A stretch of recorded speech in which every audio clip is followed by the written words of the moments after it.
Lake Zurich is a beautiful place with so much to see and do. In this video, I'm going to show you the best place to visit on your next trip and some insider tips on how to make the most of your time in Lake Zurich.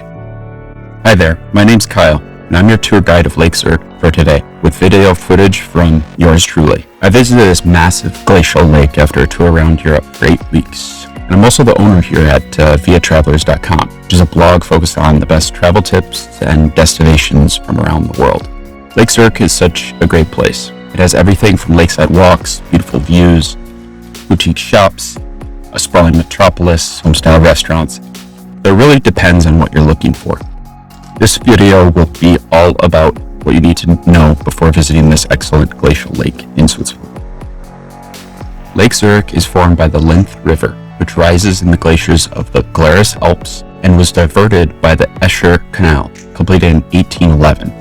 Into Lake Whalen, from where its waters are carried to the east end of Lake Zurich by means of the Linth Canal, which was completed in 1816.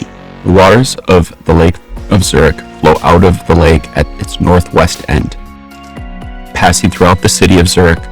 However, the outflow is then called the Limmat. Lake Zurich has many things for tourists to see, with museums, theaters, and plenty of entertainment.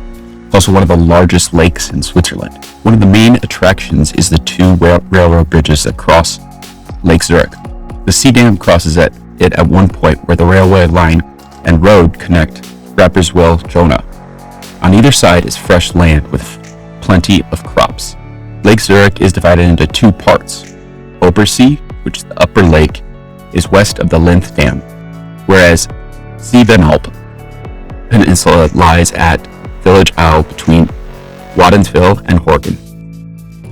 Lake Zurich has an area at its widest point of 7 kilometers and a maximum depth of 210 meters. The lake is fed by water from 15 small rivers. If you love outdoor activities and water sports, then you need to visit Lake Zurich and spend a few days enjoying the classic Swiss scenery.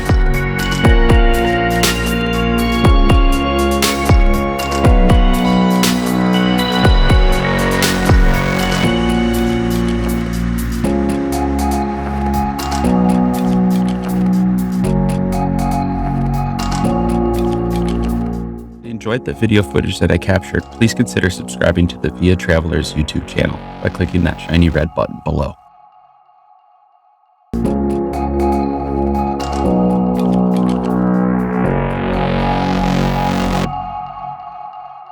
Or interact with me directly by joining our free travel newsletter